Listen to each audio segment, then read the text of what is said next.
السلام عليكم. قد لا تصدقون الأمر للهولة الأولى، لكن العلماء مؤخرا وجدوا رابطا قويا بين الشعر في الأذن وبين حدوث الأزمات القلبية. وتعود أصول الدراسة إلى 1973 عندما نشرت الصحيفة البريطانية الطبية دراسة للدكتور ساندرز فرانك وفريقه الذي شخصوا حالة تجعد قطر شحمة الأذن وسموها بعلاقة فرانك، والتي هي مؤشر لمرض الشريان التاجي، والتي تحدث نتيجة تراكم الترسبات داخل الشرايين والتي تقيد تدفق الدم الطبيعي. وكانت دراسة عام 1973 هي نقطة البداية للعلماء.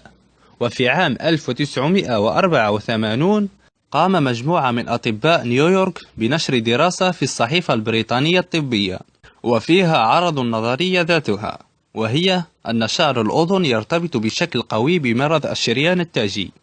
وهذه الدراسة تضمنت 43 رجلا و20 امرأة، وكانت النتيجة أن 90% من المشاركين الذين يعانون من تجعد قطر شحمة الأذن ووجود شعر الأذن عانوا من مشاكل فشل القلب.